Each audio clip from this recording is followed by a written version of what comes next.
अस्सलाम वालेकुम नाज़रीन, प्रोग्राम तारीख़ सां गुफ्तगू ऐं मां तव्हांजो मेज़बान ग़ुलाम नबी मोराई। नाज़रीन, हिन प्रोग्राम में असांजी कोशिश इहा हूंदी आहे त सिंध जे ख़ासि तौर ते ऐं पाकिस्तान जे आम तौर ते माण्हुनि खे तारीख़ सां वाक़िफ़ियत करायूं ऐं उन्हनि तारीख़ साज़ शख़्सियतुनि सां ॻाल्हि ॿोल कयूं जेके हिन तारीख़ जो हिसो रहिया आहिनि या जिन खे हिन तारीख़ जी ॼाण आहे। दुनिया जा ॾाहा हिन ॻाल्हि ते मुतफ़िक़ आहिनि त तारीख़ जो मुतालियो इंसान खे अकुलमंद बनाए थो ऐं हालतुनि सां मुक़ाबिलो करण जी सघ पैदा करे थो। जीअं असांजे हर प्रोग्राम में तारीख़ी शख़्सियत जो हुजणु ज़रूरी आहे, त अॼु असां वटि हिकु अज़ीम तारीख़ी शख़्सियत जनाब रसूल बख़्श पली जो साहिब जिन मौजूदु आहिनि ऐं उन्हनि जे मौजूदगीअ जो अहसासु तव्हांखे थींदो जॾहिं असां ॻाल्हि ॿोल जो सिलसिलो जारी रखंदासीं। अस्सलाम वालेकुम रसूल बख़्श पली जो साहिब। वालेकुम सलाम मुराई साहब। पली जो साहिब, हाणे शुरू कयूं था पहिरीं त अंग्रेज़नि जे दौर खां था शुरू कयूं, छो त ॿियो मां आम माण्हुनि खां इहे ॻाल्हियूं कोन पुछंदो आहियां, या आम सियासतदान हुजे या ॼाणू हुजे या पारखू हुजे। असां अची वेंदा आहियूं 1935 खां पोइ बॉम्बे जुदा, सिंध बॉम्बे खां जुदा थी पोइ छा थियो। पर जीअं त तव्हांखे कुदरत नवाज़ियो आहे हिन पूरी ॼाण सां, त पहिरीं पोर्तुगीज़ आया इन बरे सगीर में चऊं या अणविरायल हिंदुस्तान पाकिस्तान में चऊं या सब कॉन्टिनेंट में चऊं, उन खां पोइ वरी आया डचिज़, उन्हनि वरी भॼाए कढियो पोर्तुगीज़ खे, पोइ वरी अंग्रेज़ आया, ईस्ट इंडिया कंपनी ठाहे ऐं उन्हनि पंहिंजा पेर हिते पुख़्ता करे ऐं उन खां पोइ टेक ओवर कयो सॼो अणविरायल हिंदुस्तान। हाणे जीअं असां सिलसिलो शुरू था कयूं त तव्हां ॿुधायो त इन अंग्रेज़नि जे दौर में कॾहिं हिंदुस्तानियुनि खे, जंहिंमें मुस्लमान बि ऐं हिंदू हुआ, कॾहिं उन्हनि खे अहसासु थियो पंहिंजे हक़नि जो त असांजा बि हक़ आहिनि, पोइ हुननि उन सिलसिले में के क़दम खयां? पहिरीं त वॾो मुक़ाबिलो थियो 1857 विड़िया कंहिंसां? अंग्रेज़नि सां, हिंदुस्तान वारा। हिंदुस्तान वारा। ख़्यालु इहो हो त अंग्रेज़नि खे बजाए पाण वरी मुग़लनि जी हुकूमत क़ाइमु कंदासीं। उन खां अॻु में 1757 में प्लासी जी लड़ाई में उहे बंगाल ते कब्ज़ो करे चुका हुआ अंग्रेज़। पोइ उन्हनि जो ख़्यालु हो त हाणे मुग़ल शहनशाह खे वसी करे अंग्रेज़नि खे भॼाए वरी कजे। उन में ख़राबी इहा हुई त मुग़ल सल्तनत मां त माण्हू बेज़ार हुआ, पुराणी हुई, आउट ऑफ डेट हुई। हीअ वरी उहा फाहो खाए बगीचे में। बहरहाल माज़ीअ खे दोहराए जेके बि तहरीकूं माज़ी न वञनि थियूं उहे पंहिंजो मौत पाण मरनि थियूं, ख़ुदकुशी बराबरि आहे। कंदे की वञो केॾां था, वरी था ॻोठु वञूं। उहा नाकाम थी। उन खां पोइ मार्च थी वई, माण्हू डिॼी विया, हाणे लाइ छा थींदो, हाणे लाइ छा थींदो। अंग्रेज़ हमेशह लाइ हाणे रहंदो, अंग्रेज़ वड़ी सघिजे ई नथो, कुझु नथो करे सघिजे। पोइ आहिस्ते आहिस्ते हली माण्हू थिया, फ़साद थिया, गोड़ थिया, पतबंद थिया। माण्हुनि खे आम ख़बर कान्हे, पर कांग्रेस खे अंग्रेज़नि क़ाइमु कयो लॉर्ड कर्ज़न जे ॾींहंनि में। अंग्रेज़ सम्झू माण्हू हुआ, हुन ॾिठो त ही भगत सिंह ऐं फलाणा इन क़िस्म जा माण्हू ईंदा, वाइसरा ते बम उछलाईंदा, कलकत्ते में मायूं जेके हुयूं छोकिरियूं, तिन PSC ऑफिसरनि खे क़तल कयो। ICS ऑफिसर्स खे, तॾहिं इंडियन सिविल सर्विस चवंदा। Indian civil service. त हाणे ओड़ो माण्हू जेको अहिड़े क़िस्म जी ॻाल्हियुनि खे रोकण लाइ माण्हुनि खे कुझु त ॻाल्हाइण ॾियूं, माण्हुनि खे सेखारियूं त असांजे बारे में हीअं करियो, असांखे हक़ घुरो पर बम न उछलायो, गोड़ न करियो, मथो न खाओ, हीअं करियो। अंग्रेज़ जॾहिं पहिरीं आया हुआ, अंग्रेज़ ईस्ट इंडिया कंपनी, त हुननि 2 लख रुपया हिंदुस्तान जी तइलीम लाइ रखिया हुआ। 1 लख रुपया संस्कृत लाइ, ॿियो अरबीअ लाइ। हुननि जी नियत इहा हुई, हिते माण्हू अरबी ऐं संस्कृत पढ़ियो, मुलनि वटि वेठा हूंदा ऐं पंडितनि जे हवाले हूंदा। या ॿियनि लफ़्ज़नि में उहो बुनियादु विधो हुननि त हिते ॿ मज़हब आहिनि, त हुननि खे अरबीअ में फासाए, हुननि खे संस्कृत में फासाए, ऐं उहो उतां चढ़नि ई न, हुते पंडितनि जे ऐं मुलनि जे हवाले हुजनि बसि। पोइ जदीद दुनिया जी मुक़ाबिलो जेको असांजो सो त असां वटि हुजे, जदीद फ़ौजूं, बम, बारूद, लश्कर, मॉडर्न, डॉटी, इहे ॾाढे मज़े वारी किसा खणी वेठा आहियूं, राम रायता ठाहियूं वग़ैरह। त पोइ उन लाइ हिननि कांग्रेस 1885 में ठाही, लॉर्ड कर्ज़न ठाही, ऐं मिस्टर ह्यूम ऑफिसर हो, उहो हुनजो बानी हो। ऐं उहो हुनजो मेंबर ॼणत हो। लॉर्ड कर्ज़न शर्त इहो रखियो त जेसीं आउं हिंदुस्तान में आहियां तेसीं इहा ॻाल्हि आउट न थिए त का कांग्रेस मूं ठाराई आहे। अच्छा, इहो हुन शर्त कयो। ऐं पोइ उन जा बाक़ाइदे जेके मीटिंगूं थींदियूं तुंहिंजी मानी या गवर्नर हाउस में दावत थींदी उन्हनि जी या सरकारी माण्हू ईंदा हुआ। जीअं अयूब खान जे दौर में पाकिस्तान मुस्लिम लीग कन्वेंशन ठही त पोइ सरकारी उहिदेदार ऐं सरकारी उहे उन्हनि जा सरकारी अमलदार बि उन्हनि जा उहिदेदार हूंदा। बिल्कुलु ठीकु।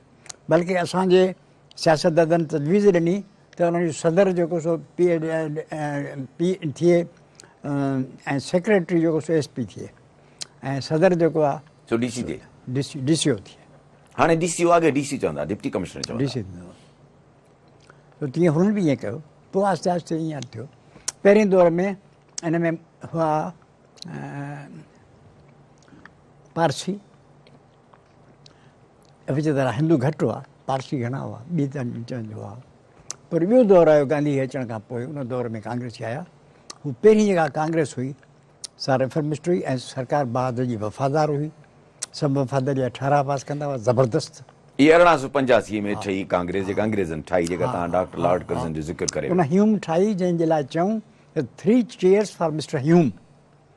त हींअर ह्यूम चयो त टिनि जे बदिरां 300 ताड़ियूं वॼायो उन मलिक जे मज़म जो जिन जे जूतनि जूं ॻंढियूं खोलण जो बि आउं लाइक़ु न आहियां। उन अज़ीम मलिक जे मज़म जे लाइ ताड़ियूं वॼाइबो। ताड़ियूं कांग्रेस। अच्छा अच्छा अच्छा। उन खां पोइ ठहे थी 1996 मुस्लिम लीग। भला इते बि अंग्रेज़ जो को रोल हुयो 1996 में मुस्लिम लीग जे ठाहिण में? 1955 में जेका तक़सीम थी तंहिं ते जेको घोर थियो, तंहिं ते जेको बंगाली तूफ़ान ॿारियो, बंगाली मुस्लमाननि, हा कांग्रेसियुनि उनजे ख़िलाफ़ ज़बरदस्त कयो। तक़सीम थी वियो, बंगाल जी तक़सीम थी न, तंहिंमें मुस्लमाननि खे मुस्लमाननि जो इलाइक़ो विरहाए ॾिनो, हिंदू मुस्लमान खे विरहाइण लाइ। हालांकि 1905 में थियो। हा 1905 में 1905 में पहिरीं बंगाल जी विरासत थी पाकिस्तान मज़हब जे बुनियाद ते। हा, बल्कि मुस्लमान इलाइक़ा हुआ। हूअं छा हो त मज़हब जी बुनियाद ते मज़हब खे सफ़ा सुञाणप में आउट करे छॾण इहा अंग्रेज़नि जी चालाकी हुई। भई हिकिड़ा हिंदू वीचारा वेठा आहिनि, उहे रोज़ पिया ओचड़ा खाइनि, हू चवनि साईं असांजा ॿार त अॻिवा थियनि हिंदुनि जा ॿार, साईं मज़हब जी ॻाल्हि था करियो। मज़हब जी बुनियाद ते हुननि सां ज़ुल्म थो थिए त उनजो अज़ालो बि ॿुधाइजे त मज़हब जी बुनियाद ते ज़ुल्म पियो थिए। इन हद ताईं ग़लति ॻाल्हि न आहे। सो हुननि चयो त मुस्लमाननि खे हिननि तयारु कयो त जीअं उन बंगाल जी तक़सीम जी आड़ में जेको बंगाली तूफ़ान मचायो हो उनखे मुंहुं ॾेई सघे। त पोइ ठही मुस्लिम लीग। ठीकु साईं।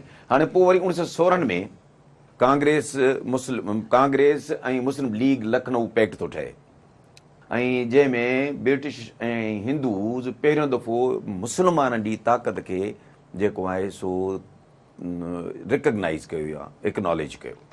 मुस्लिम लीग जे बणजण जे उसूलनि में हिकिड़ी ॻाल्हि हीअ बि शामिलु हुई त अंग्रेज़ हुक्मरान जेके हुकूमत पिया कनि उन्हनि जे बारे में जेकी ग़लतफ़हमियूं आहिनि उन्हनि खे दूरि कीअं कजे त अंग्रेज़ बहादुर जो को ॾोह कोन्हे, अंग्रेज़ सभु कम सुठा पियो करे, उन जी सफ़ाई बि थियणु खपे। उन में नवाब अबू सभु बि माण्हू हुआ। पर इन में तमामु घणी कोशिशि उन्हनि माण्हुनि कई जेके मौलाना मोहम्मद अली जहिड़ा माण्हू, जिन्ना जहिड़ा माण्हू, जिन चयो त इहे हिंदू मुस्लमान जो फॾो हलण खे इस्तेमालु था कनि ऐं तमामु घणी कोशिशि करे इहो वॾो हिकिड़ो कारनामो हो जो हिननि गॾु कयो, हिंदू मुस्लमान गॾु कयो। ऐं इन खे जवाबु ॾियण लाइ अंग्रेज़ ॾखण अफ्रीका मां गांधी जी खे वठी आया। अच्छा। हा, हे मुस्लमान हिंदू गॾु था थियनि त मुसीबत थींदी न। अच्छा, इहो तव्हां जीअं चयो त अंग्रेज़ इहो सेंस कयो या सम्झी वियो ॻाल्हि खे त हाणे ही हिंदू ऐं मुस्लमान गॾु पिया थियनि ऐं असांजे ख़िलाफ़ु इहो फोर्स थींदो त पोइ गांधी खे वठी आया त जीअं फ्रिक्शन थिए। त मां इहा ॻाल्हि कई। पर वरी 1927 में माना इहे क्राइसिस शुरू थिया त पोइ अंग्रेज़नि इन ते सोचणु शुरू कयो, कमीशन्स ठाहिणु शुरू कयूं, मुख़्तलिफ़ क़िस्म जा बॉडीज़ ठाहिनि त कीअं इन ॻाल्हि खे रिज़ॉल्व कयूं ऐं कहिड़े नमूने हू पंहिंजी हुकूमत खे अञा ताईं ड्रैग ॾेई सघनि। त 1927 में साइमन कमीशन आई जंहिंमें फेमस वकील हो तव्हांजो सर जॉन साइमन जेको इन जो चेयरमैन थियो, बरतानिया जो वकील हो। ऐं पोइ उन साइमन कमीशन जे मुतालिक़ तव्हां साइमन कमीशन में एतिराज़ इहो कयो त उन कमीशन में हिंदुस्तानी को बि कोन हो। ठीकु। रुॻो आहे अंग्रेज़ बहादुर, कंहिं कांग्रेस हुनजो बाइकाट कयो। जनाब कयो उनमें हुआ, ॿिया कुझु माण्हू हुआ, उनमें इहो सूबनि जी विरासत जी ॻाल्हि बि हली हुई। ठीकु। ऐं नेट साइमन कमीशन बम्बई सरकार जे सिफारिश ते इहा ॻाल्हि कई सिंध जे सूबाई ख़ुदि मुख़्तियारी जी का ज़रूरत कान्हे। उनमें असांजो हिकिड़ो वॾेरो हो, तंहिं लिखी ॾिनो त सिंध जे सूबे थियण जी का ज़रूरत न आहे। सिंध जो हिकिड़ो वॾेरो हो जेको हुते ऑफिसर हो, उहो ऑफिसर हो बम्बई में बविंदो जो ऑफिसर हो। अच्छा, सेंट्रल सिंध जो, लोअर सिंध जो, अपर सिंध जो? अपर सिंध जो। अपर सिंध जो, हा हा। हिकिड़े शाही ख़ानदान जो फ़र्दु हो। अच्छा अच्छा। पोइ हाणे साईं वरी अचो था त जेको आहे वरी कलकत्ता में APC थी थिए 1928 में, ऑल पार्टीज़ कॉन्फ्रेंस थी थिए, ऐं जेको आहे उन जे मुतालिक़ उनजो चेयरमैन हो पंडित जवाहरलाल नेहरू जो वालिद साहब मोतीलाल नेहरू। अच्छा। सेक्रेटरी पंडित जवाहरलाल नेहरू हो। PO चेयरमैन, पुट सेक्रेटरी? सेक्रेटरी। अच्छा। अमलन। हाणे उन में मौलाना मोहम्मद अली वारा बि हुआ, सभई ऑल पार्टी ॼण त कॉन्फ्रेंस हुई। उन्हनि जी सभिनी माण्हुनि गॾु सिफारिश कई मुस्लमाननि,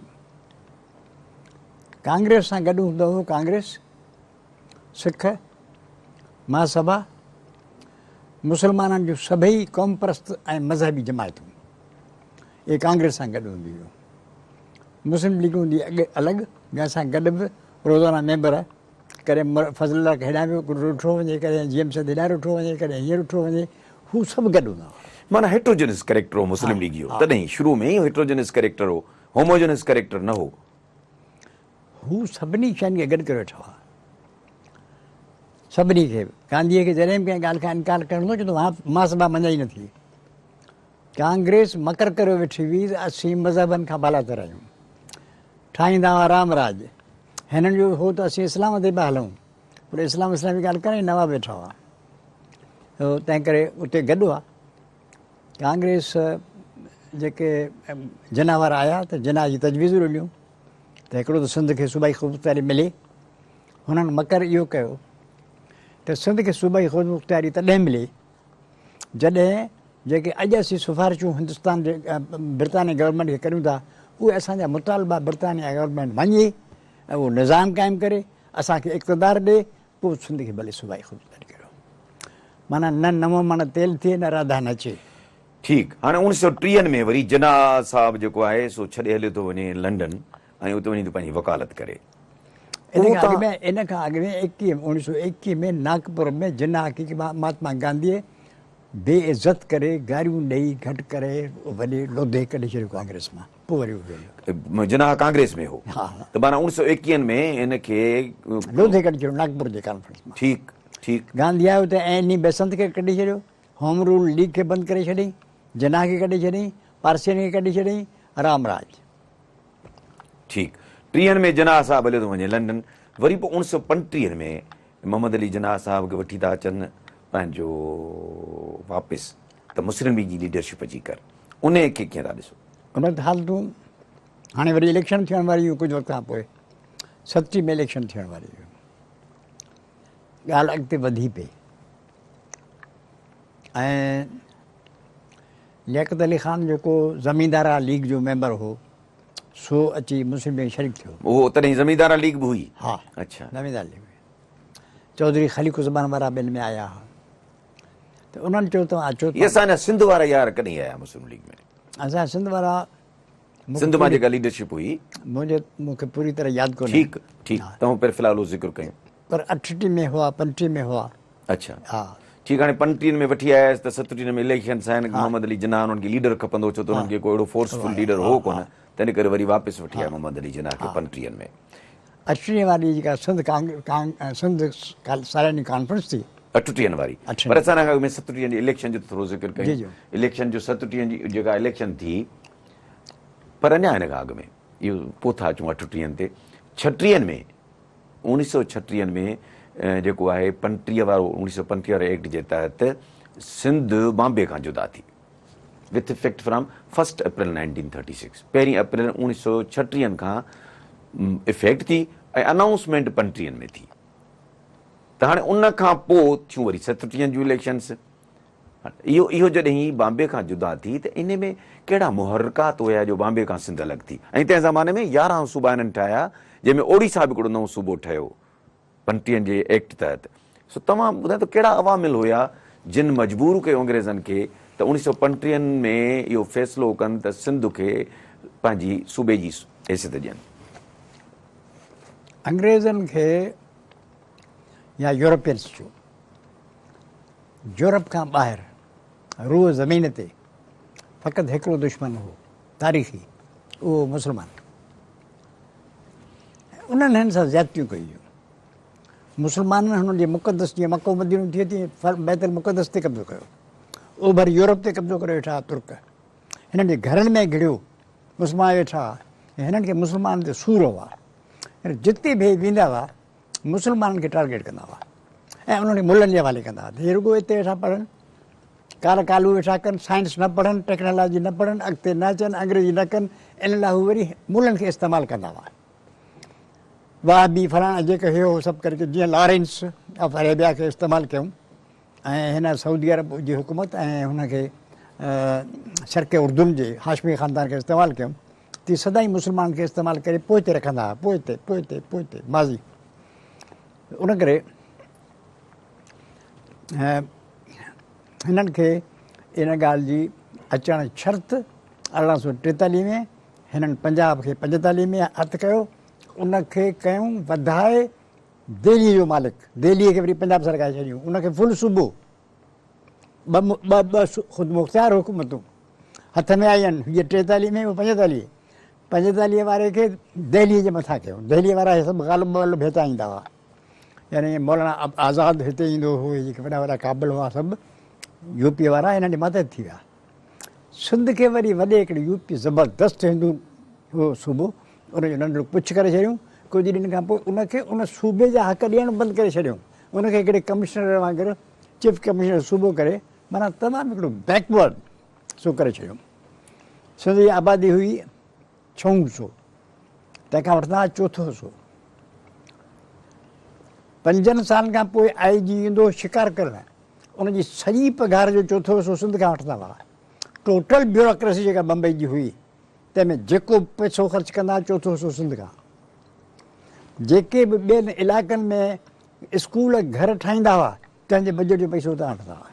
मतिलबु हिकिड़ी हद करे छॾियूं, बेहयाई ऐं बेशर्मी जी का हद कान हुई, तंहिं करे सिंध में रेज़िस्टेंस पैदा थियो। साईं, नंढड़ी हिकिड़ी ब्रेक वठूं, नाज़रीन वठूं था हिकिड़ी नंढड़ी ब्रेक, मिलूं था हिन नंढड़ी साई खां पोइ।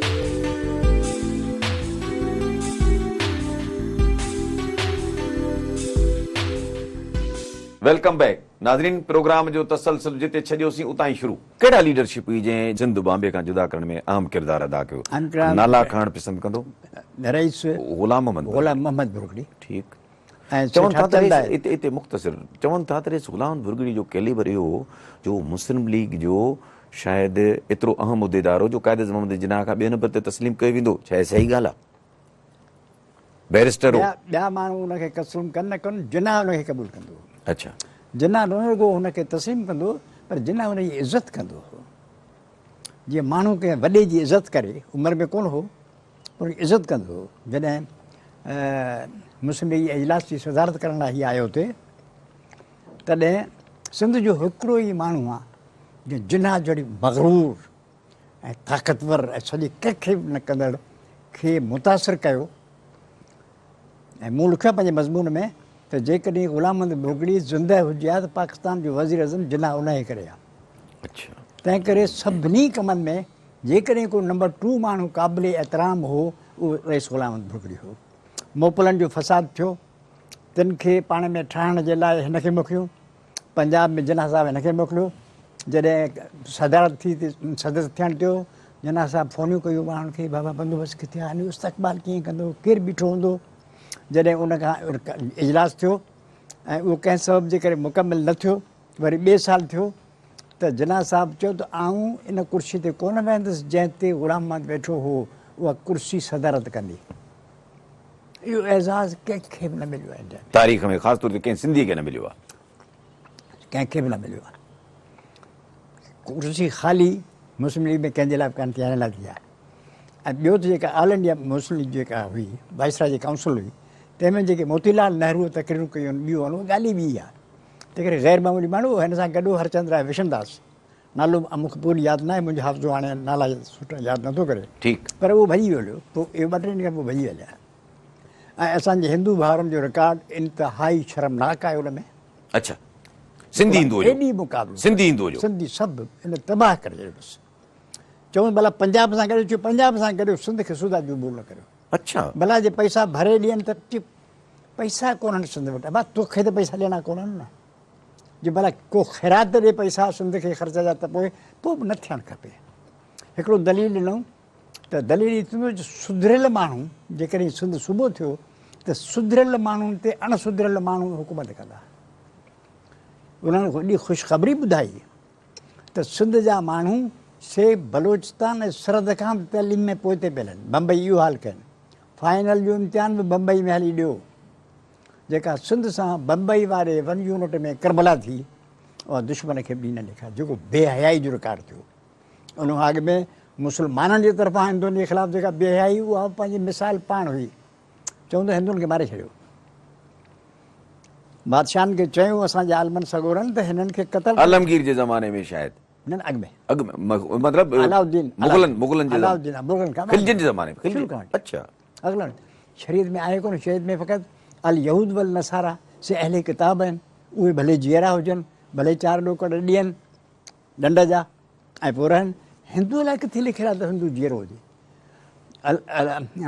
सैफ़ अमल किताब या त तलवार उन्हनि खे ॾिजे या किताब ॾिजनि तंहिं करे हिननि सभई मारे छॾियो पोइ हुनखे हू बादशाह खिलियो हुन चयो भई मूं वटि एतिरी फ़ौजूं कोन जो हेतिरा माण्हू मारे छॾिया बाक़ी हिननि खे ज़लील करणु कमु आहे जेकॾहिं शरई ज़रूरत आहे त हिननि खे ज़लील कजो आहे कंस दास्ताना पढ़णु खपे तव्हां ज़रूरु पढ़जो अच्छा हाणे अचूं था असां त 1936 में सरग्राम थिए थो गवर्नर लैंसलॉट ड्रॉन हा माशाल्लाह तव्हांखे अञा ताईं पूरा नाला यादि आहिनि ऐं चीफ मिनिस्टर थिए थो अल्लाह बख़्श उन खां पोइ इहो सिलसिलो शुरू थो थिए सिंध जो मामलनि जो पोइ 37 जी इलेक्शन थी थिए तंहिंमें वरी सर शाहनवाज़ भुट्टो खे शिकस्त थी अचे यादगिरी न आहे पूरी हा साईं पहिरियों गवर्नर ऐं चीफ मिनिस्टर पंहिंजो अल्लाह बख़्श साहिबु हिस्ट्री थी ॿुधाए राइट उन खां पोइ जेको आहे 37 जी इलेक्शन्स थी थियनि 37 जी इलेक्शन्स में वॾा नाला सिंध जा सर शाहनवाज़ भुट्टो ऐं अब्दुल्ला हारून ॿई शिकस्त खाई था वञनि ठीकु ऐं 37 खां पोइ हिकिड़ो सिलसिलो शुरू थिए थो जंहिंमें जेकॾहिं तव्हां पर 37 जी इलेक्शन खां पहिरीं सर शाहनवाज़ खे वोट इन करे कोन मिलिया माण्हुनि एहतजाज कयो ऐं हीउ पंहिंजो मजीद शेख अब्दुल मजीद वञी उमेदवार बीठो जेको उन तक जो कोन ठटे जो हो जो माण्हू शाहनवाज़ जे साइमन कमीशन जे अॻियां वरितल मौक़फ़ जे करे सख़्तु नाराज़ हुआ सिंध अच्छा उन करे रिएक्शन थियो तंहिं करे हाराए वियो फ़ैसिलो कयूं त हिनखे कामयाबु करिणो न आहे अच्छा हाणे सर ग़ुलाम हुसैन हिदायत लाइ 37 जी इलेक्शन खां पहिरीं हिकिड़ी ॻाल्हि मिस थी वई हुनखे वरी टच कयूं त सर ग़ुलाम हुसैन हिदायत लाइ हिकिड़ी मीटिंग कॉल कई जंहिंमें पंहिंजो इतिहाद पार्टी ठाहिण जो प्रोग्राम थियो जंहिंमें असांजी सिंध जी काफ़ी लीडरशिप अल्लाह बख़्श उमर साहिबु अयूब खोड़ो शेख अब्दुल मजीद सिंधी साईं अलाह तव्हांखे अलामा आए काज़ी बि उन मीटिंग में शामिलु थियो आहे ऐं हकीम फ़तेह महमद सेवाणी जेको ॿियो बि नालो आहे असां वटि मशहूरु मीरा मोहम्मद शाह ऐं ॼेठमल परसराम उहो बि शामिलु थियो उन खां पोइ वरी जेका ॿी मीटिंग थी अब्दुल्ला हारून जे घर त सर ग़ुलाम हुसैन हिदायत लाइ छॾे वियो ऐं वञी पंहिंजी अलॻि सां पार्टी ठाही ऐं जंहिंजो नालो लिखी मुस्लिम पॉलिटिकल पार्टी ऐं इतिहाद पार्टी अलॻि थी वई ऐं वरी सिंध आज़ाद पार्टी शेख अब्दुल मजीद सिंधी क़ाइमु कई इहे 3 पॉलिटिकल पार्टीज़ सिंध में पहिरियों दफ़ो क़ाइमु थियूं सिंध बॉम्बे खां जुदा थियण खां पोइ हाणे 37 में इलेक्शन थी थिए जंहिंमें इलेक्शन्स में 3 सर ग़ुलाम हुसैन हिदायत लाइ 3 सीटूं थो खणे सिर्फ़ु 3 सीटूं त गवर्नर उन खे थो चए हुकूमत ठाहिण जो जंहिं ते मेजोरिटी पार्टी इतिहाद पार्टी हुई हाणे हिते छा पॉलिटिक्स अंग्रेज़ क़दुरु कंदा हुआ जेको माण्हू फरमान बरदार सुठो हूंदो उनखे अवलियत ॾींदा हुआ कांग्रेस जेको ढोंग पे कयो अथसि अंग्रेज़नि जे ख़िलाफ़ु आहियूं हो ढोंग पर अंग्रेज़नि जे ख़िलाफ़ु आहियूं हीअं करे उनजे करे उनखे प्रिफर कयूं जो हीउ तमामु फरमान बरदार हो हिनखे जो ॾींहं त ॾींहं राति त राति न न पर साईं जेको सिंध में पोज़ीशन थी थिए न इतिहाद पार्टी दब जेके आहिनि से खटी था अचनि ऐं उन्हनि जूं सीटूं वधीक आहिनि पर 3 सीटुनि वारे खे तो हुकूमत ठाहिण जी इहा गैर जमहूरी हिकदमि न आहे। साईं उन्हनि ॾींहंनि जी जमहूरियत इहा हुई त गवर्नर खे सभु पावर हुआ जंहिंखे खपेसि अच्छा अच्छा अच्छा उन ॾींहंनि 1935 जो एक्ट बि कोन हो अच्छा जेको पोइ जो सख़्तु कानून आहे 1925 वारो कानून जेको पोइ सिंध सां लागू कयो वियो उहो बि कानून कोन हो उन्हनि त गवर्नर सभु कुझु बादशाह जी हणस थी करे। हाणे पोइ पहिरियों जेको सिंध असेंबली जो इजलास आहे सो हाई कोर्ट बिल्डिंग में थियो उन में 27 अप्रैल 1937 ते थियो पहिरियों इजलास जेको गवर्नर कॉल कयो ऐं जंहिंमें दीवान बहादुर हीरानंद खेमचंद जेको आहे सो प्रिज़ाइड कयो जेका इहा असेंबली 37 खां वठी 1945 ताईं हली 8 साल इहा असेंबली हली पर इन में ख़ासि ॻाल्हि जेका आहे त इन दौरान वर्ल्ड वॉर 2 बची वई जेका 1939 खां शुरू थी 1900 शायदि इहो बि सबबु हो जो इहो 8 साल हली असेंबली ऐं 1945 ते वर्ल्ड वॉर 2 हली इन ते को तव्हांजो इनपुट। उन्हनि ॾींहंनि में माण्हू ईअं मुजाहिद हुआ मसइलो तव्हां बि ॻाल्हि कयो 3 जी ग़ुलाम सां 3 माण्हू हुआ हूअ हुई अक्सरत पोइ ग़ुलाम सां खे अक्सरत कीअं मिली उहे सभु माण्हू जॾहिं ॾिसंदा तॾहिं हलिया वेंदा हुआ जेको अञा ताईं अॼु बि आहे जेका पावर आहे ओॾा भॼो कुझु कोन्हे हा मुस्लिम बि नालो मफ़ामत जो हा ऐं किसो कुझु अंदरां ॿियो सभु खाई छॾिबो हा इन साॻी इलेक्शन में यूपी में जेका इलेक्शन थी तंहिंमें चौधरी ख़लीक़ुज़मान ऐं ॿिया राजा साहब महमूदाबाद ॿिया चूंडिया हिन जे मुस्लिम जी टिकट ते पर कांग्रेस खे चयूं त असांखे मिनिस्ट्रियूं ॾियो त असीं पंहिंजे मुस्लिम लीग जे ऑफिस खे ताला हणी असांखे मिनिस्टर करे ॾेई अचूं त करे सभु सुठा आलिशान माण्हू हुआ फस्ट क्लास हर जॻह ते ईअं हुआ इन में डुक डोड़ कंदा असांजा दोस्त हुआ असांजा हिंदू पढ़ियल हुआ उहे मुस्लमान हुआ अणपढ़ियल बूश हुआ चढ़ियूं भलाऊं हुयूं अंग्रेजी में कुझु कोन हो को गैरत जो अहसासु का क़ौम का ॿिया कुझु कोन हो माण्हुनि में पंहिंजे ज़ात खां मथे कुझु कोन सूबेदारी बदिली कराइबी फलाणे जो हीअं कयो फलाणे जो हीअं कयो इहो तो वॾनि माण्हुनि जी मां त इहो तो वॾनि माण्हुनि जी पर जेको मूं तारीख़ खे पढ़ियो आहे त जेको सिंधी मुस्लमान अहिड़ो त स्टांच मुस्लमान हो तंहिं ज़माने में जो मथे उघाड़े करण जे ख़िलाफ़ु हूंदो त मथो उघाड़ो न कंदे ऐं पोइ केतिरा वालदेन पंहिंजे ॿारनि खे अंग्रेज़ी कोन पढ़ाईंदा त हीउ अंग्रेज़ी पढ़ंदो त मथो उघाड़ो कंदो तंहिंजे करे अंग्रेज़ी न पढ़ाईंदासीं अॼु इहो मुस्लमाननि जो पोइ रहजण जो हिकिड़ो इहो बि वॾो कारण अथव। सही पॉइंट हीअ हुई त थोरो अॻिते वञो सिंधी माण्हू तिन जी घणी हुई समाट उहे हुआ हिंदुनि ऐं मुस्लमान थियल उनमें अञा ताईं ॾियारीनि वारा किसा बि हूंदा हुआ वॾा कुझु हुआ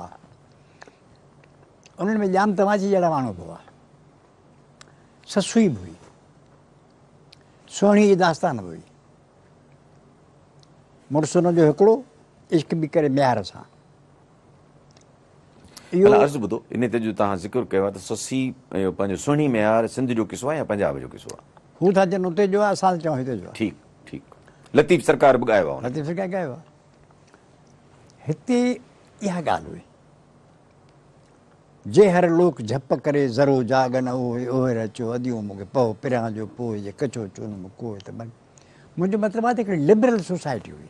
हिकिड़ो तव्हांखे अर्ज़ु कयां जी जी तव्हांखे लतीफ़ सरकार ॾाढो यादि आहे ऐं जॾहिं शेर चयो त महिरबानी करे हिकिड़ी लाइन खे रिपीट कंदा त ॾाढो सुहिणो थींदो। जी साईं हा ऐं मुंहिंजी जे हर लोक झप करे ज़रो जागन होए वाह ओहेर अचो अदियूं मूंखे पहो पिरियां जो पोइ जे कचो चूण मूं कोहे त बि मर्क बाहियां मीअणो वाह ताने खे मर्क थी सम्झां लिबरल फराख़तुल सोसाइटी गॾियो धोबियन धोए पुन्हो पार्चो वथ में वाह उतां आर्य ॼाम जो कासद आयो कोए ई कामल कम न संदो जो पहस पछाड़ीअ पोतीअ वाह इहो जो लिबरल सोसाइटी हुई सा सिंध में हुई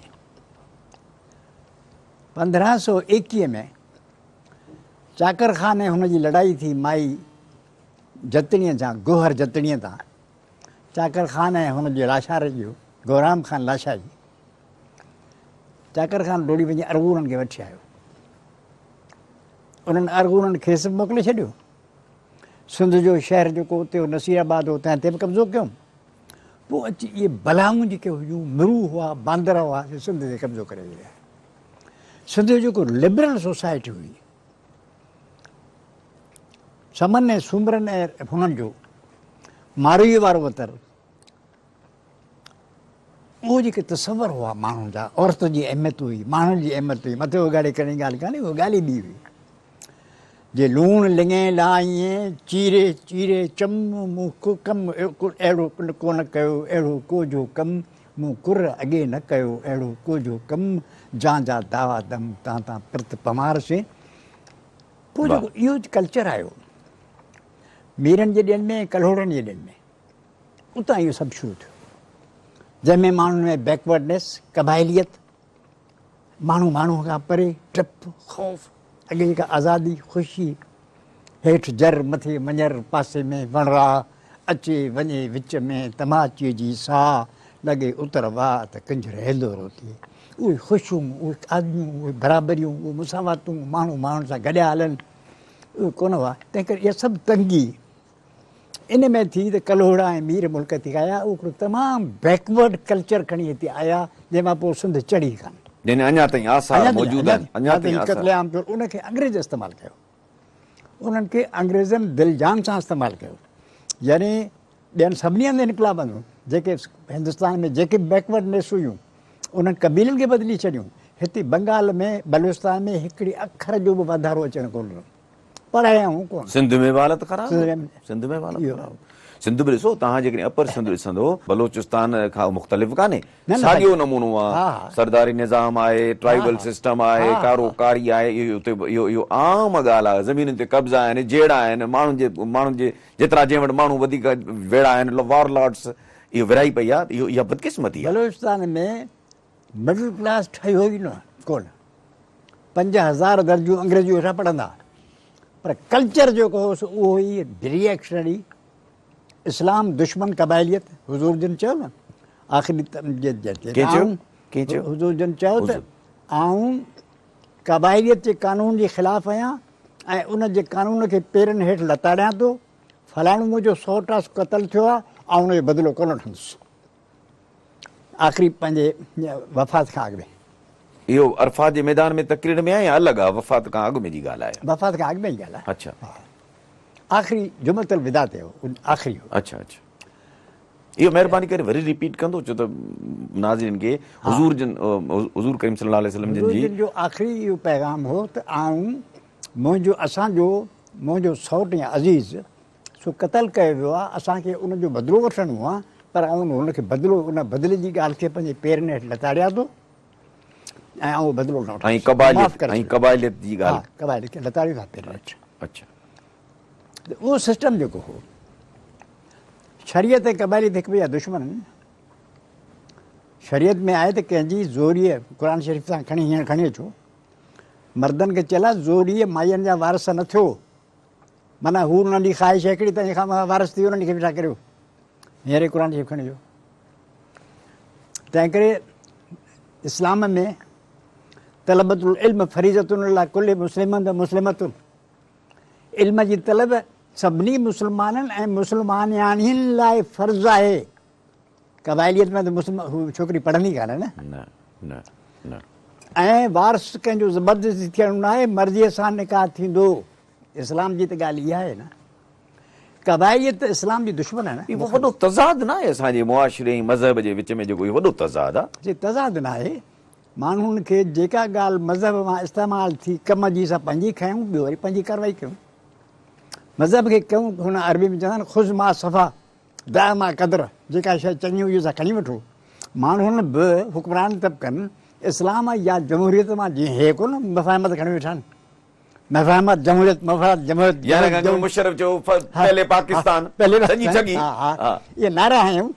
ॻाल्हि त उहा भयानक कबाइलियत, उहा मुदेखार बदबूदार कबाइलियत, जंहिंमें माण्हू जेको हीअं लूस लूस करे उन्हनि जे पेरनि में पिया हुजनि, उहा कबाइलियत बरक़रार। छाजो इस्लाम, छाजी जमहूरियत, छाजो पढ़णु, छाजो लिबरलिज़म, छाजो खणी पीउ 50 पीऊं, इहो कल्चर जिन में आहे उहे माण्हू कहिड़ो सुधरंदा? उहे जेॾा वेंदा इहा रुजत परस्ती पेश कंदा। ख़ैर त इहा शयूं जेके हितां आयूं, सिंध जो अंदरि इंटरनली इहो कल्चर न आहे। नाज़रीन, प्रोग्राम जो पहिरियों हिसो ऐं ॿियो प्रोग्राम वरी तव्हां साॻे ॾींहुं साॻे टाइम ते ॾिसण न विसारींदा।